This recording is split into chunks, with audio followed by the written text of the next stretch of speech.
Je m'appelle Joanna Brouk. Je suis enchantée de venir en France. My name is Joanna Brouk, and I am thrilled to be going to France in a few weeks to give a concert. So you have invited me into your home, so I thought I would invite you into mine. So please come on in. I live in San Diego, California, about 3 miles from the beach, the Pacific Ocean. So the sea is always very important for me. Those of you who know my music, sounds of the sea, I've recorded whales, dolphins. They often make a presence in my music. Plus there's a hum of the ocean. In the ocean there's a sound underwater, and I love that sound. And that to me is a drone I try to capture. So come in, and I thought I'd tell you a little bit about some of my inspirations. This is a conch shell. I had a wonderful teacher at Berkeley, music teacher from India. He was giving everybody else scales to do and their assignments, but to me he just said, Joanne, the conch shell. I thought, well, that's interesting. The conch shell. The conch is a very, first of all, it's an exquisite shape. It's one of those universal shapes. It's the golden compass. It's that form you'll see everywhere in nature. It's a fundamental form. So on one level it's that, but on another, have you ever seen such exquisite pink? It's considered a symbol of the yoni, of the female. And also when you put it to your ear, you hear that beautiful drone that I was talking about, the sound of the sea, and which I tried to capture in my work. So from that, just him saying, Joanne, you do the conch shell, came a piece, Aurora, that you'll hear on my album, that has a drone underneath, and that is that sound of the sea. And I was beginning to explore sound. Like I said, I wanted to be a writer. And I had a teacher, and we were doing Renaissance masterpieces, and we did The Fairy Queen by Spencer. And our teacher could speak that beautiful Elizabethan English, so he would do this passage about the hero going through this dim, dark passage of despair. And he was obviously going through a rough time, and the teacher said, oh, now what happened in this chapter? And everyone gave their opinion, bad times for the hero. And he said yes, and he repeated again, and the dim, dark passage of despair. And he did it again and again, and no one was giving him the answer he wanted. And I remember about the 6th time, I said, if he says that one more time, that dim, dark passage of despair, I'm going to kill myself, I'm getting so depressed. And the light bulb went up, and I said, I'm getting depressed. And that's what he wanted us to do. That strategic placing of the D like a drum created that feeling of depression. And I thought, it's so fascinating that sound has that power. Now we all know that, you know, a love song has a beautiful, we feel it in our heart. The same idea. So I was starting to explore sounds, and I just felt there was something underlying. All sound comes from silence. And what are those first sounds? What are those drones, those underlying hums that are everywhere?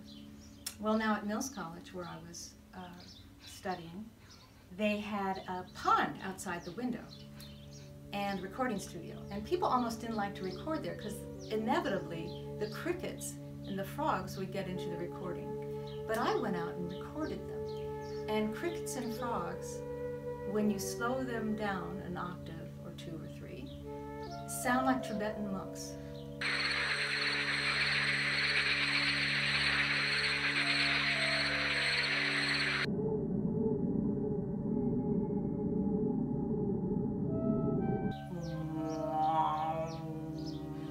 All of that from that. And I told that to my Indian teacher from India, and he said, yes, yes. He said, those are universal sounds, as are the sound of bees. The sound of the sea will be in a piece like Aurora. The sound of the bees will be in the entrance of the Queen.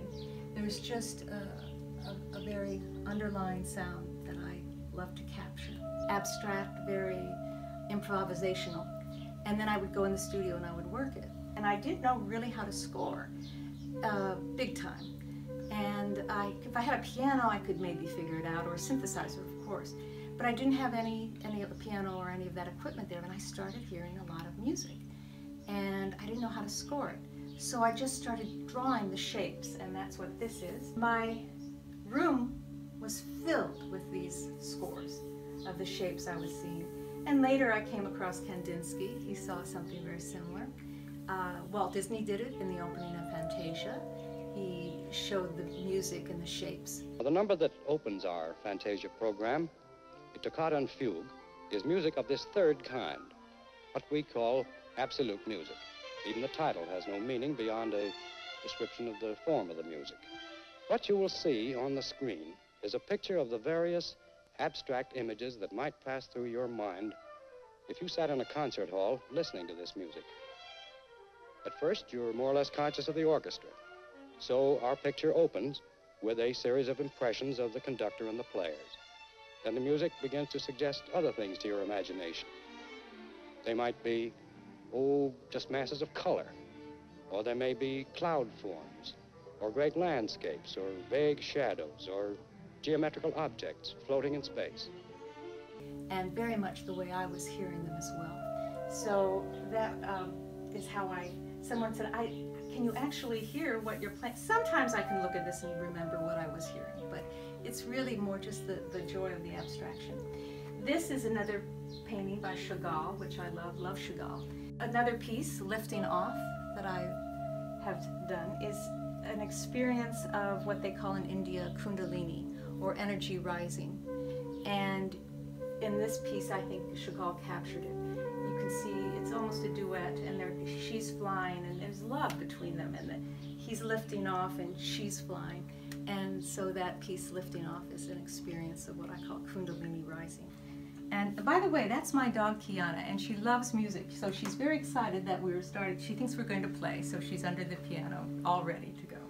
I taught myself to play, and again, I'm not thinking like a composer. I'm not serious. I'm just loving sound. And I found a note that I loved, and I just listened to it till I heard the next note.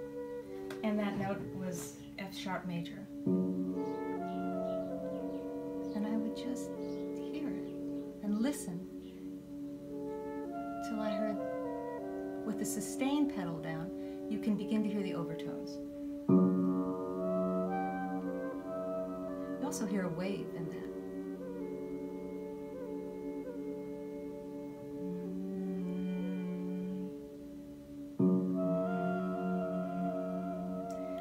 When I recorded it, we actually eventually had to cut out the first 2 minutes because all it was me hitting F sharp major, because it was so beautiful.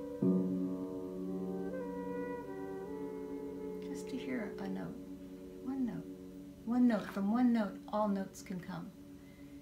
And that note has its source in silence. So all my music really rises and falls from silence. And the space between the notes, the spaces between the notes are as important as the notes themselves.